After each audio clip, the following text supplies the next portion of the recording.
come into the waiting room. So I'd like to welcome everyone to TAMA Talks, brought to you by the Torrance Art Museum Advocate. I'm Janine Madden, the current TAMA president, and would like to thank you for tuning in. Today's talk will feature the work currently on view at the Torrance Art Museum, the exhibition Quadrant in the main gallery. If you find yourself in Torrance anytime soon, I highly recommend you take some time to stop in and see this show before it closes on March 12th. Currently, the TAM hours are Tuesday through Saturday at 11, opening at 11 and closing at 5 p.m. Although due to some recent staffing issues, they will be closed. They are closed today and will be closed next Friday, but should be open back up Tuesday through Saturday in the month of March and ongoing from there. Admission to the museum is free and always will be. Donations are appreciated and accepted. And their phone number, just in case you want to call to make sure that they'll be open on the day that you want to visit, is 310-618-6388. And I can pop that into the chat. They also are on the web at www.torranceartmuseum.com. This TAMA Talk will be recorded and posted to our YouTube channel with all of our previous TAMA Talks. You can get that link to that from our website at www.tamadvocates.com. We are joined today by Joey Lehman Morris, a visual artist who works with drawing and photography, utilizing the sway of language and the perceptions of time on landscape in the American West. Born, raised, residing, and working in Los Angeles, Joey earned an MFA from the University of California, Irvine. So thank you so much for being with us today. It's my pleasure. Thank you.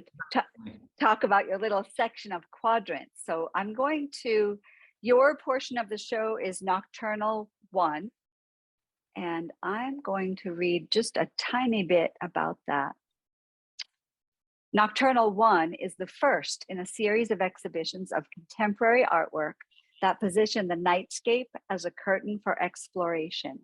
Works of painting, photography, and poetic texts are motivated by or engaged with architecture, landscape, and the natural world and the body through abstraction, metaphor, physicality, and psychological means. So Joey, we're going to have you break that down for us and explain a little bit more about the show and share with us about the curatorial process, how you selected the artists, and about the interesting duplicitous nature of this show and where else it is. So we're excited to hear about it. I'm going to go ahead and stop sharing my screen so that you can share yours. Sounds great. Great. Thank you for being here. Thank you for having me. I'm honored to talk to you about this collection of works that I put together.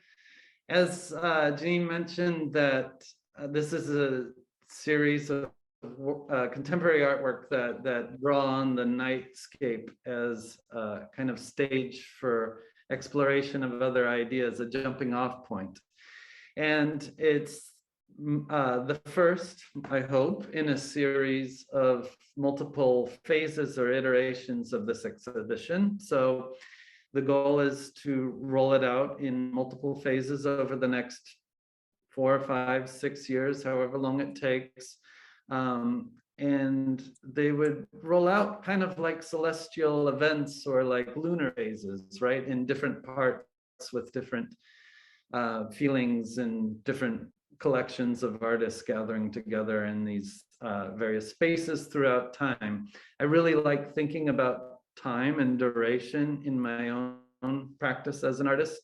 I also like to think about it in terms of how I look at and think about art more broadly speaking, more generally. So as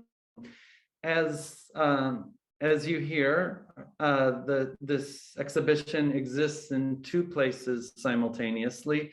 One half of the exhibition is at the Torrance Art Museum, and the other half, the same exact artists, are exhibiting concurrently at FOCA, which is an acronym for the Fellows of Contemporary Art, which is in Chinatown near downtown Los Angeles. Now, both exhibitions are running concurrently and share the same dates, January 22nd through March 12th. The Torrance had its opening reception on January 22nd, and FOCA will have a closing reception on March 5th, next weekend. So a week before both exhibitions finish. So a big part of this exhibition that I put together thinks about,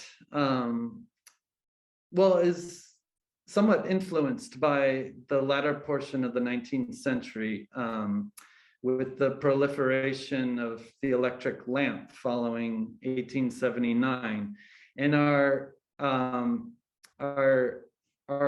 increasingly distant kind of relationship that has been developing since then to the night glow emissions, that subtle luminescence of the night sky. Nothing ever fully dark, nothing ever fully illuminated. This kind of relationship, this distance that we have to the night, which is a space in which we can literally see the furthest, right? We can observe events, celestial events that have occurred long, long ago. We're always looking into the past when we look into the sky. And so part of this exhibition was exploring the impossibility of now, the idea that as we communicate with each other, as we observe things, we are always linked to the immediate or distant past. And so as we go through an electronic and technological transformation as well, today in this century, I'm looking for connections between technology and our relationship to nature, our increasingly myopic relationship to politics and the environment. And I'm looking for connections between now and the past. These are some exhibition views at the Torrance Art Museum. I'm also going to show you works over at FOCA at the neighboring space also.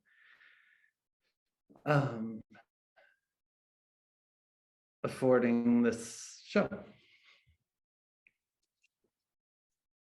And then I'll go through the works individually as you get an overview of the space more generally speaking.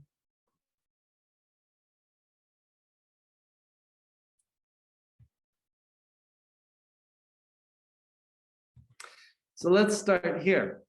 This is a large painting by an LA-based artist, Dan Bayless, and it's called Center, the Apotheosis of Washington. And this is a painting that engages several things simultaneously. On one hand, it's very much about the material of paint and the act of painting and all of the traditions that go along with that. It's also very much about light and intensity. And with light comes its partner, the darkness. What this painting does is a direct reference to American history painting, actually. And it transforms very specific imagery, which I'll show you in a minute, aimed at promoting a fantastical or fanciful narrative into an imagined celestial event. So it's based on this fresco, The Apotheosis of Washington by Constantino Brumidi, which overlooks the US Capitol building, overlooks the rotunda of the Capitol building, and lines the interior of the dome. The painting depicts George Washington leaving Earth with a rainbow underneath his feet, bearing from his feet, rising up into the heavens of glory and with representations of victory and liberty joining him. Baylis takes this imagery, the literal center, that yellow portion of the center of the painting, depicting the heavens above Washington, and remove all indications of the human figure, and depicts this scene instead as a supernova, which is, a catastrophic explosion ejecting the mass of a star and destroying itself. This painting was made in 2015, and I was very honored and excited to show it today. In January 2022, I thought it had a special kind of relived relevance to it. Next to that painting are two smaller paintings by Martin Sturm, who's an artist from Vienna, Austria. And Sturm in these paintings utilizes a technique that was developed during the Renaissance. And the technique is about building up multiple layers of translucent pigment that cover up many layers of an underpainting.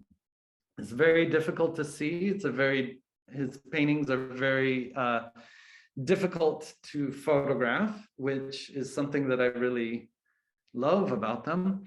But underneath these multiple layers of black paint, you're looking at a depiction of a tent in a wooded field. The scene underneath, you probably see some traces of the tent structure there and maybe some of the trees in the background. The scene that you see is actually painted incredibly brightly and with great detail, to which multiple layers, 20, 30 layers of very thin, translucent pigments of black cover up and gradually veil or bring darkness to the scenery, much like nightfall. Next to that is a dormitory, and it's a scene with many beds. It follows a similar logic of depicting a scene that relates to the architecture of sleep and the psychological aspects that come with sleep architecture. The influence that the night has on the body and on space, shrouded in many layers that kind of balance this division, this line between revealing and concealing, which is very much a common theme in the work that Sturm makes. The tent image, it's a recurring image that repeats itself in Sturm's work generally and becomes a marker for many different aspects of humanity simultaneously. So the tent, on one hand, is a tool for recreation to bring us closer, but not too close to nature, to fulfill this desire of closeness to nature while providing shelter and protection. But it's also a jumping off point for other more pressing issues like the lives and the realities of refugees and houseless individuals. The dorm room here is also a recurring image in Sturm's work. The artist grew up in military academies, and these kind of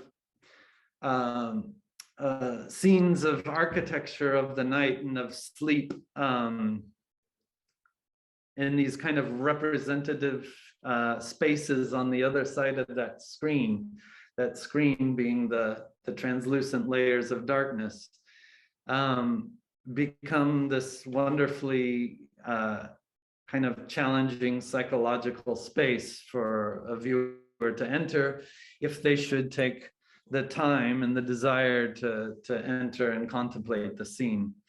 At first glance, there's not much to see visually, but with time and with focus, the scenes behind these screens, behind these darkened layers, reveal themselves gradually. This is two images. One was on the cover of this talk by Marita Tapanainen. And Tapanainen works with collage, found images, sourced from obsolete medical and scientific texts from the early 20th century.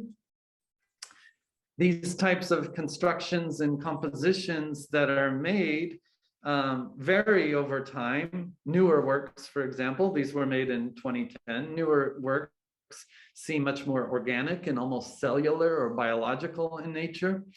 Whereas these scenes, this series of kind of nocturnal scenes that were made about 12 years ago, oscillate between abstraction and being incredibly representative of the scientific and scientific illustration.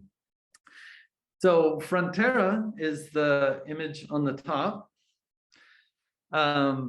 It becomes this border where various organisms and instruments kind of float and pass through space, almost like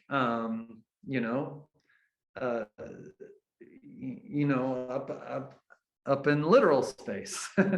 And then Eye of the Beholder illustrates this almost all-seeing entity in this spherical form on the top with a gravitational pull to it that almost paralyzes these various forms in their flotation. Gravity is a very strange thing in these images, and also anti-gravity is, they kind of play with these various tensions simultaneously.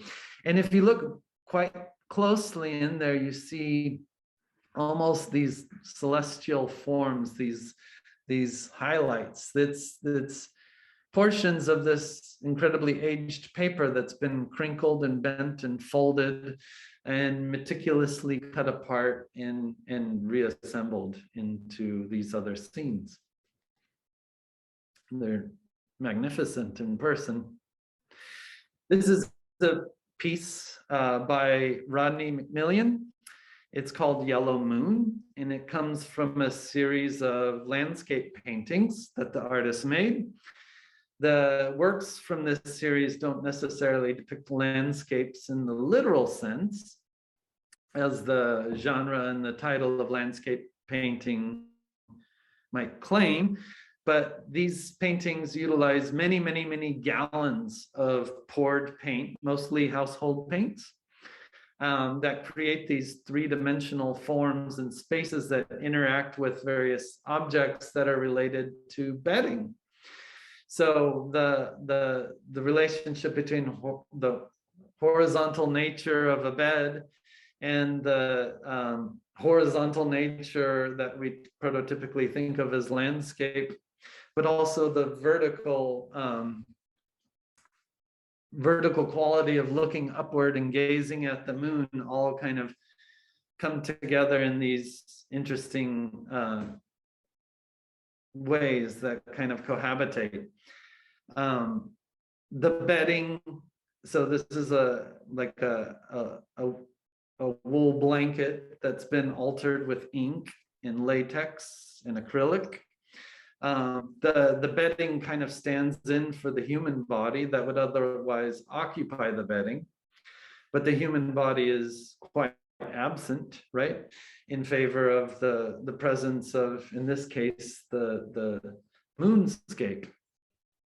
The human or the animal body are absent from these domestic materials. The blanket is a very domestic material. The house paint is a very domestic material. And it creates this conversation about class and about taste within a given household. The celestial bodies above, in this case of the yellow moon, and the animal body on the ground become interconnected, both horizontally and vertically intersected. This is a triptych by Bay Area Linda Connor, who's an artist over the last 5 decades has been producing stunning landscape images that deal with human connections to spirituality and systems of belief as they relate to the natural world. Some of the work addresses our very earthly place within a greater universe.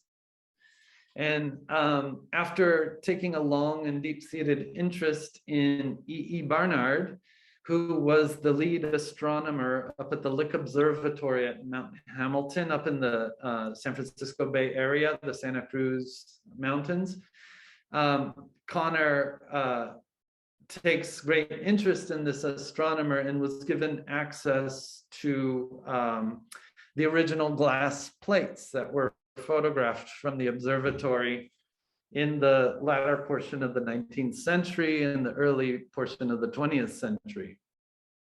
So those images have been scanned and digitized and printed, where Connor also inserts other photographic material, like you see a nautilus shell in the left-hand panel and a zephyr in the right-hand panel, blowing wind from the original cracks in the glass plate negative. And so this is in a hinged frame. It's a triptych, much like an altarpiece created during the Renaissance. These panels open and close. And so it can be installed in many different ways.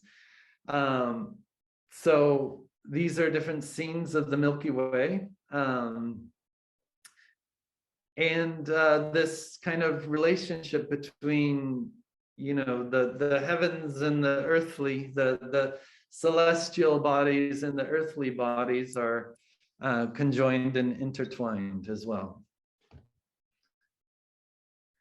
Although a lot of the works look very different from one another, there are these like subtle overlaps between many of them. This is a piece by John Davulla. It's called The Gate. And Davulla has also been active as a photographic artist for the last nearly 50 years. And makes a lot of work about our relationship as humans to land and architecture. This is from a series made in the late 1980s called Natural Reductions. And in it, Davulla plays with the language of landscape painting, plays with abstraction and the language of landscape photography through the use of various images that derive from forms that are either found or physically constructed, often conjoining them together with these monochromatic abstract fields. So you see on the right half of the panel, it's a stretched photographic linen. It's a photograph that's been printed on stretched linen like a canvas that's been coated with light-sensitive properties, light-sensitive emulsions, and printed in the darkroom, much like any analog photograph.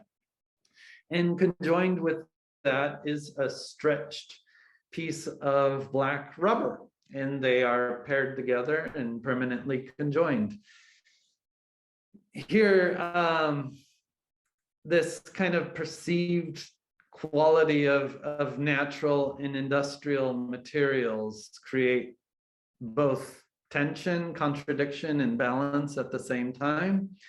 And in relationship to the nightscape, I like that this piece has a kind of metaphorical quality, a metaphorical relationship to the night, and this vantage point of peering through this tunnel of darkness at the light at the end almost creates a vortex-like form for the eyes. And kind of a related form is drawn on this piece. This is a small diptych by Eve Luckering. Eve Luckering's an interdisciplinary artist in Los Angeles who has a very kind of pluralistic approach to making. Works with photography, video, sound, poetry. And I am really interested in conjoining poetic texts, conjoining visual art with poetry, pairings that don't share the same space often enough, I think.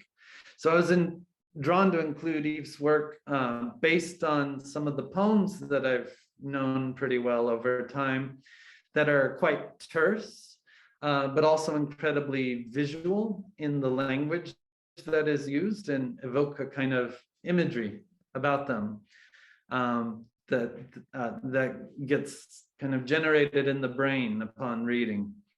So on the left panel, it says, inside a bat's ear, a rose opens to a star.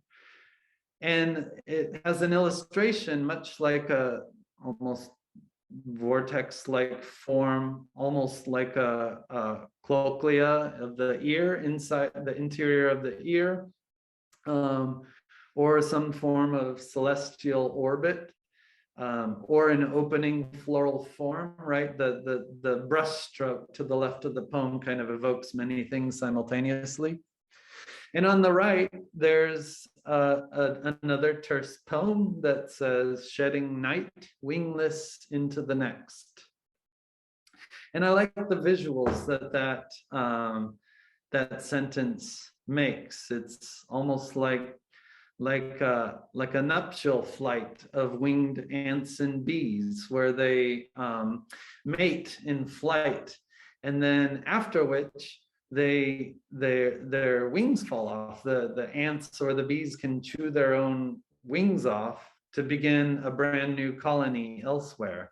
And so that's one of many interpretations that I bring to it, but I like this image of shedding the night and moving wingless from one space to a next, from one time to another. And then here's a painting by Avon Smith, who's another LA based artist, been in LA for 20 years. Smith makes paintings of Los Angeles architecture. And throughout various parts of the city in Los Angeles, Smith arrives with the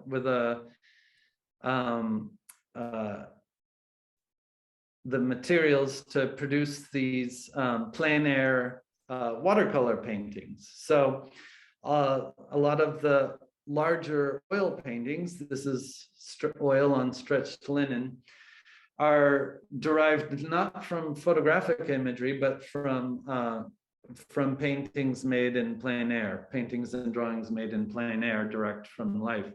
And so the imagery is quite reductive, and they're produced in ways that kind of serve as a guide to one's memory of a fragmented city. And they play with notions of perception and presumption. The images are quite reduced, almost in some ways cartoon-like, a little bit like a Richard Diebenkorn or David Hockney style, almost a little bit Morandi. And then they play with our understanding of space. A lot of the paintings, they're not titled after the name of the building or the name of the location, but instead, they're just titled structure. So they're given these very generic titles as structures that exist throughout the city. And they're often quite familiar, and you're certain you're able to place them, but you can never quite put your finger on it. So they become these other forms of map making throughout the city that I like. And so I like this other very, very different connection to architecture that, you know, Sturm had versus Smith. And then lastly in this show is a booklet, a chapbook by Magda Tesfaye. And Magda Tesfaye makes poetry primarily that's rooted in their Ethiopian and Eritrean background, using poetry in the study of language as a mediator of experience and identity and subjectivity. So the work is very self-consciously about memory, and it's about spirituality and migration and trauma and identity. Magda's been published in many journals like Women's Arts Quarterly and Artillery Magazine and the Los Angeles Review. I like this work in the show because there's not a, you know, it's another like ephemeral or transitory connection of language to these other artworks, which are, you know, dense, heavy, dark, rectangular forms. I'm really happy to introduce other more kind of fluid materials to the exhibition as well. I could read you one of the two poems. So the book consists of two untitled poems, Untitled I and Untitled II. And the shorter one, I'll read to you right now, Untitled II. It begins with, I write in the dark, I listen in the dark, I wait. Memory of a city with glowing roots, though I wasn't at Element, though I swam. The women pleaded with a shrouded person, my grandmother in the darkened room, which is not time or terms. Gravity falters into perception like unwanted teeth. Shame pops up on the journey, in the nighttime, in the daylight, in it. Incompatible echo in the difficulty. Thank you, stone words. Will with or without the emotion, and through the freezing, contemplate. Now adorned with horse mane, this is how love works. Every, the quieter third line. A familiar flutter and dance of paper, and each in its own field. So that is all of the works that are at the Torrance Art Museum at TAM. And so I can go through a little more quickly some of the works, all of the works actually that exist at FOCA, at Fellows of Contemporary Art. So it's the other half of the exhibition. Here's one half of the room. The opposing half of the room.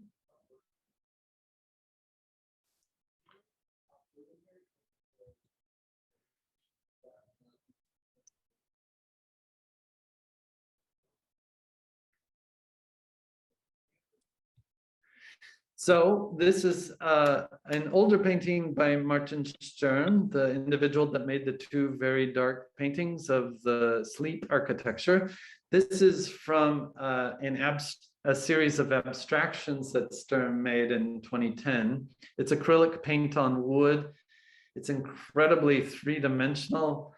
There's another technique used based on pulling the paint directly from the panel while it's wet, introducing these other kind of more abstracted architectural features and geometric forms.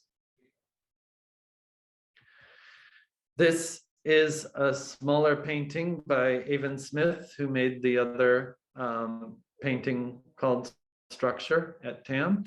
This is a much smaller study of oil on paper. So this is a piece that would be produced in plein air, and then sometimes those paintings on paper would be taken into the studio and produced larger oils on linen, like you saw earlier. This is a different building in a different part of the city. This is a piece by John Davola. The other piece was called The Gate. This is called Night Rain. Similarly, it's a stretched photographic linen on acrylic. And it's a kind of, the photographic imagery is also paired with a monochromatic rectangle.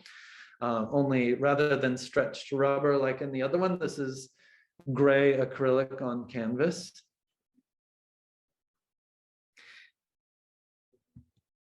And Marita Tepanainen, who made the cover image of this talk and the two collages at TAM that were made up of scientific and medical texts, anachronistic texts, given a whole new life and a whole new existence.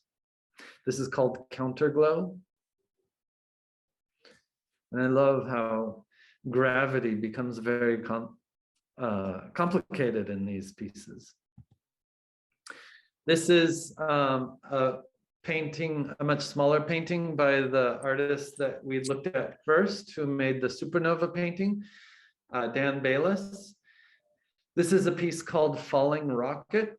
And this is a piece that was made specifically for this show. It is an abstract painting that references landscape, and that also references the history of nocturnal painting from the late 19th century. There's a lot of influence that came from that portion of art history that has sort of fed some of the ideas for this exhibition. Linda Connor, who made the triptych, the Celestial Triptych, has been also producing pairings of original glass plates by E.E. Barnard, which you see on the left there, of the moon. You see all the cracks. I love the cracks in the glass and how they're incorporated into an image. These images are very contemporary and anachronistic at the same time, and I love that relationship to time. But E.E. Barnard's lunar image is also paired with an image that Connor has made with an 8x10 view camera of this rock face, and the forms in the rock face, how they mimic and mirror the cracks in the glass is quite wonderful. And the idea that this, this pairing between the celestial world and the terrestrial world simultaneously was quite interesting to me in the context of this show. Also, the fact that this rock face used to line the ocean floor, and so it brings a whole other dimension to the idea of the night, the depths of the ocean. Rodney McMillian, who made the landscape on Blanket, Yellow Moon, also produced this piece called Untitled Weighted. There's something that you don't see in these photographs, is that these paintings are actually quite heavy. There are gallons upon gallons upon gallons of dried paint that make up the pieces. And so that area on the bottom of this blanket is actually 2-3 inches thick and weighs probably more than 30 pounds or so. It's quite heavy. And so this relationship between density and weight and the lightness of the acrylic homemade blanket coming together. So a lot of the work that McMillian makes interacts the artist's hand with pre-existing materials, found blankets in this case. Dan Bayless also made this more this landscape, nighttime landscape of a juniper tree in Rabbit Valley in Utah is where the image was derived from. And so you see the night peering through and reflecting off of the juniper berries that almost become like these celestial events or stars or planetary forms, although on the ground. And Magda Tesfaye, who made the chapbook, we produced a vinyl wall text that is an excerpt from the 2 poem sequences.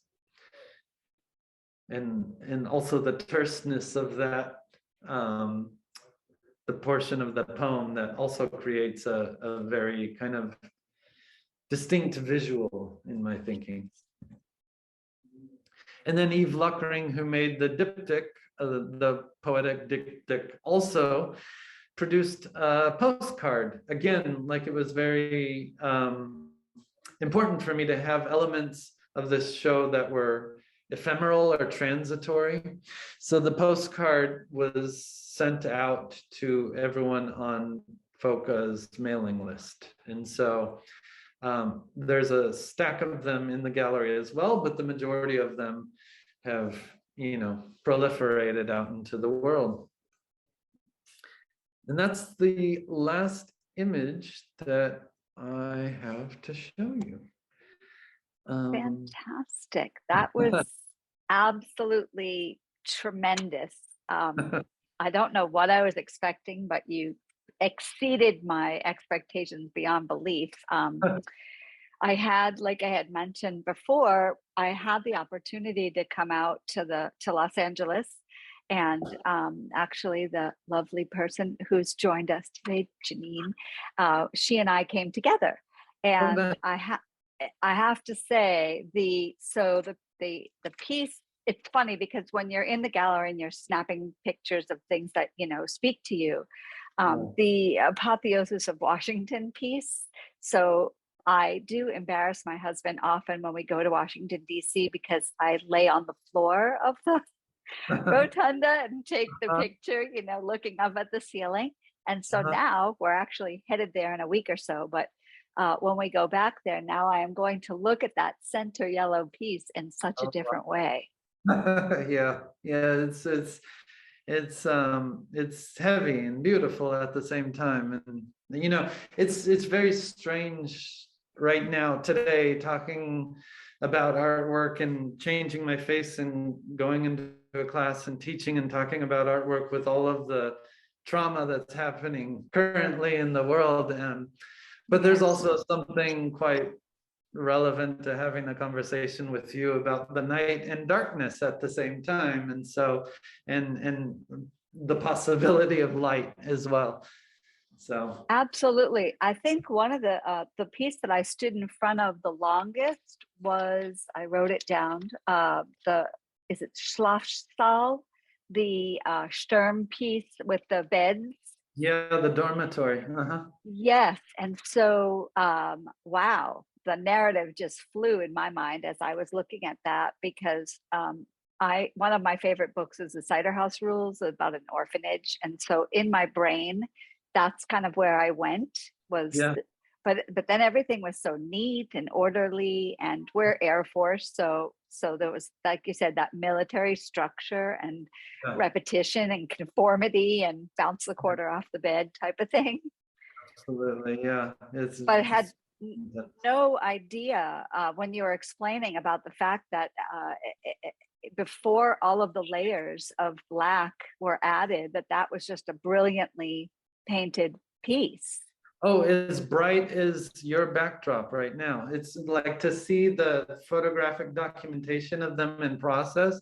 Yes. They're painted as, photorealistically as the artist can, and they're quite detailed. Actually, much of that detail disappears, and some of the paintings that are produced are, really you only get a sense of like the underpainting based on three-dimensionality, because the covering becomes layered so thick. So there's different levels of translucency that Sturm plays with. And sometimes you need to look at it from an oblique angle to really get the sense. And they take time. And I love that they take time to absorb and to. Yes, that work turned out to be my favorite piece. And I think it most simulated what our eyes look like, like what we see in the dark. So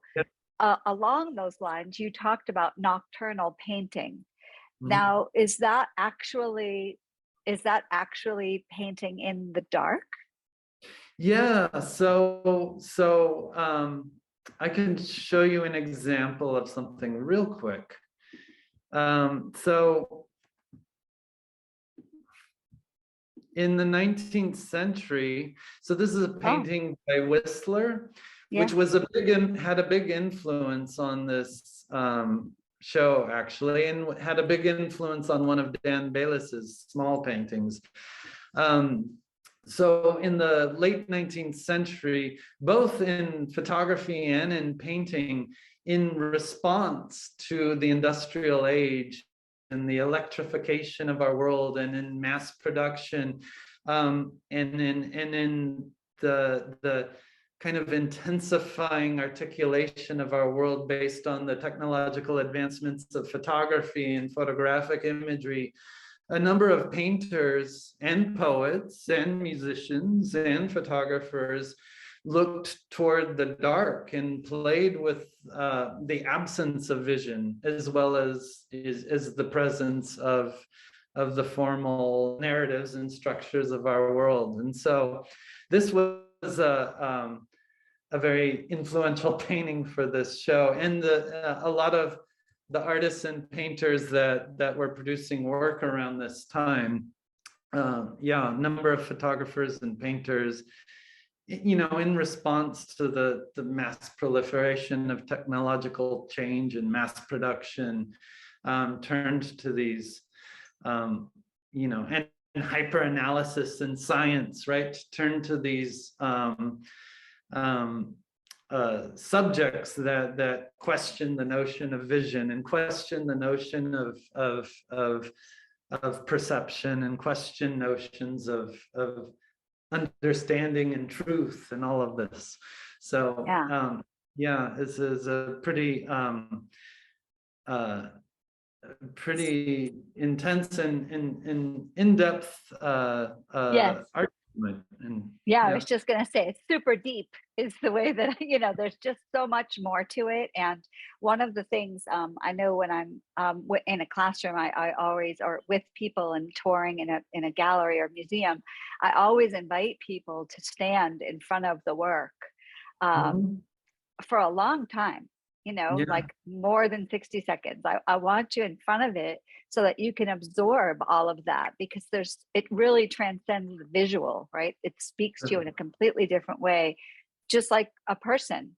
If you just spend a little time with them, if it's an unfamiliar work, just like an unfamiliar person, the longer the time you spend with them, the more you can glean about not only them, but your response and your reaction to them and the work. Yeah, definitely. And so since this this era of painting was so responsive to like rapid technological shifts, I wanted to see what that would look like today in our era of rapid transformation and change and political turmoil and the haves versus the have-nots and technology and electricity and all of this. So thanks for observing that. Absolutely. And then the other piece, and then I have a quick, we have a little bit of time left. I have so many questions, my goodness.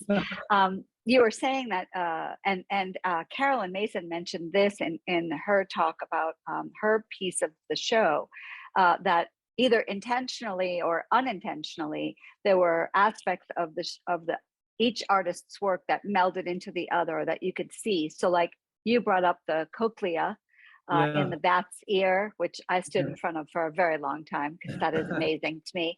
But then, you have the nautilus shell that has that same sort of, Fibonacci golden ratio, whatever.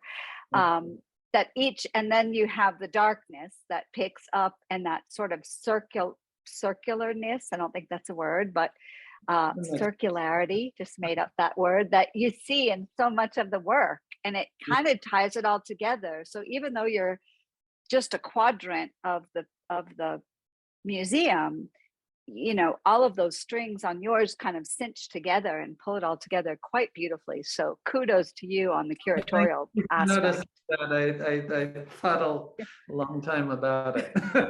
Yeah.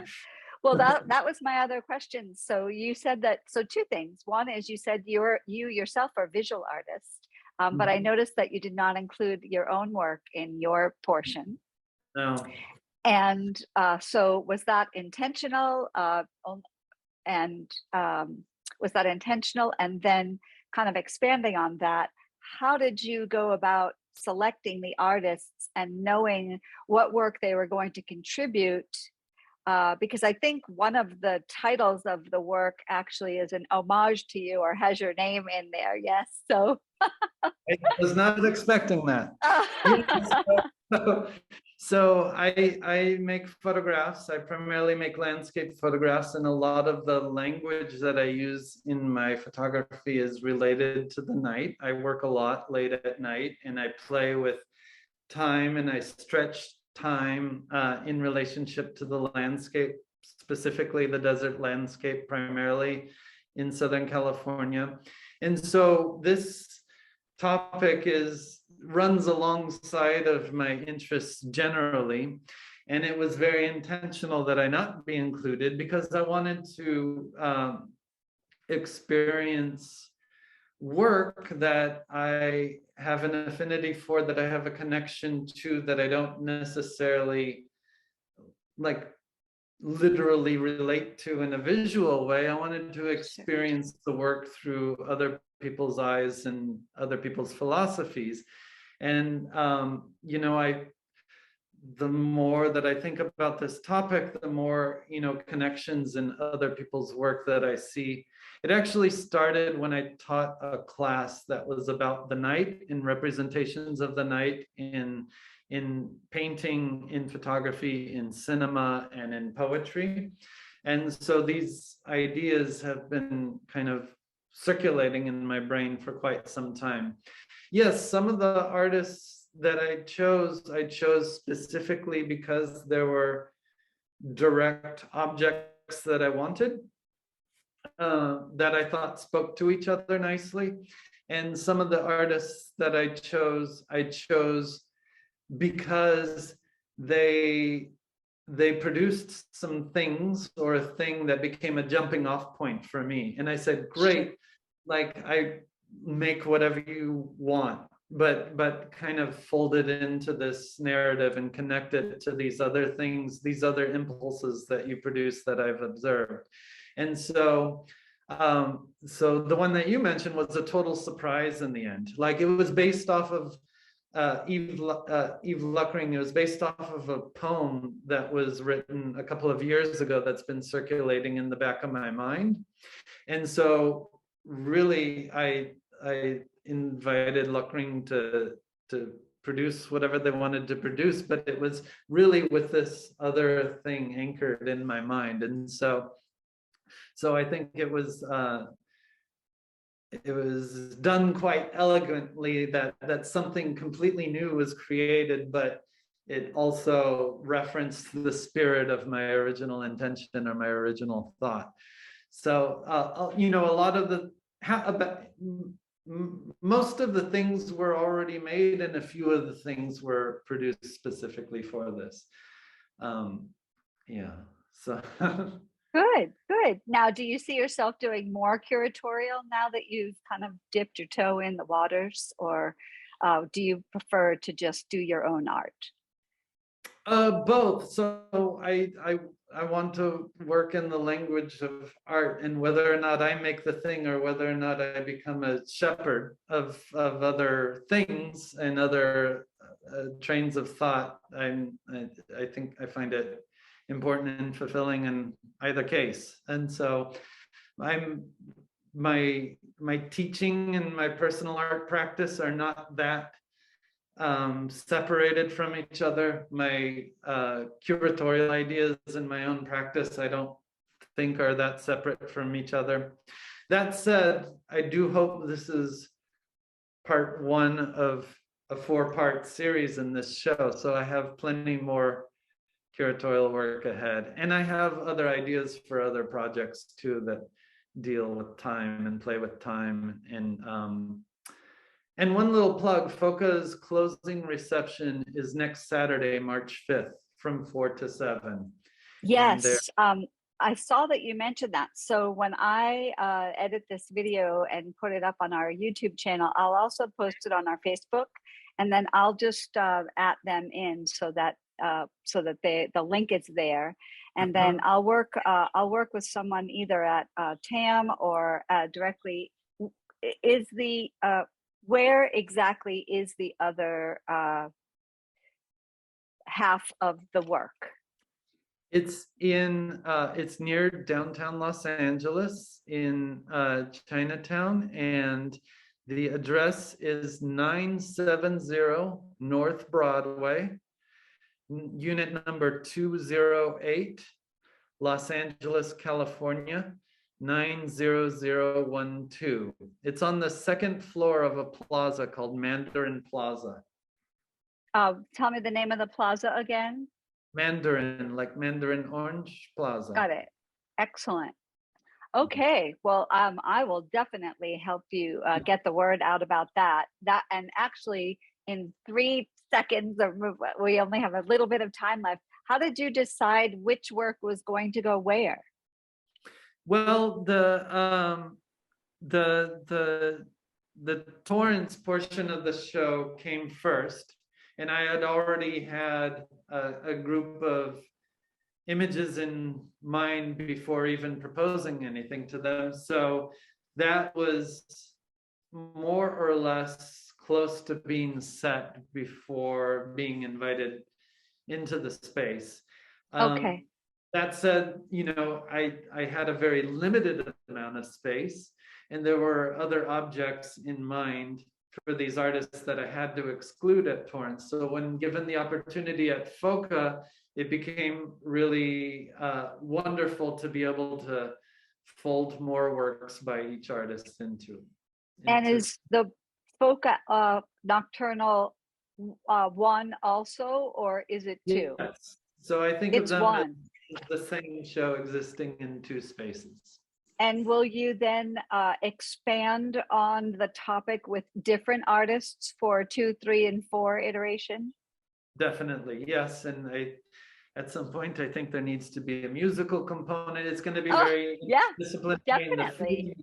The feeling is going to shift and change with each iteration. Yeah, for some reason, I hear like the poetry aspect of it kind of spoke to me.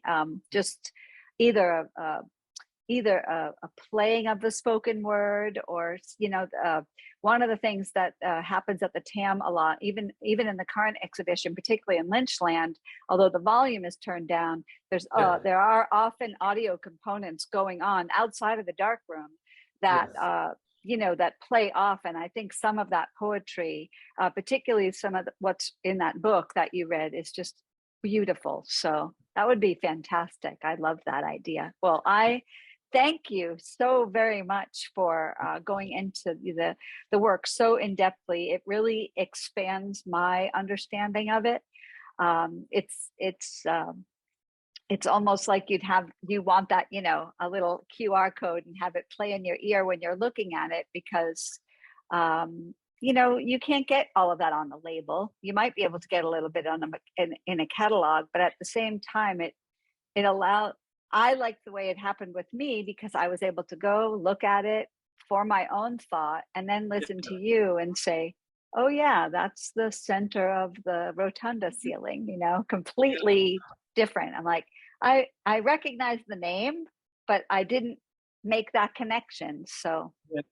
Yeah, well, when you get a catalog, you see there's very little writing in it. I withheld too much of my voice because it was really about these other sure, voices coexisting. So I'm much more interested in your perceptions of it than I am my own perceptions of it, right? And so, sure, uh, sure.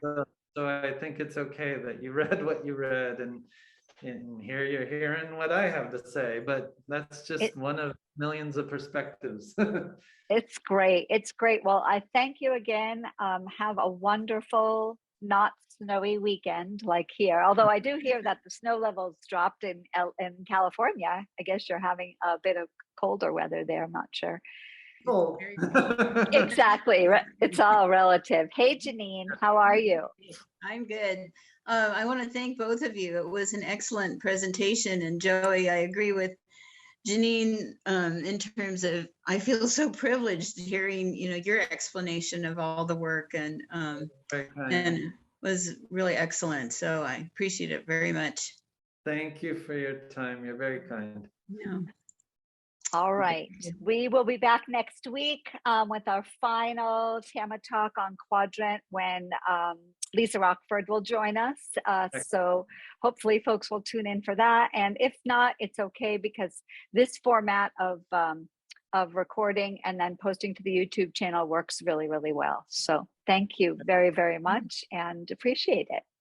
Pleasure to see you in person, or yes, in way. sort of person, right? All right. well. Thanks again. Okay. Bye. Bye-bye. Bye.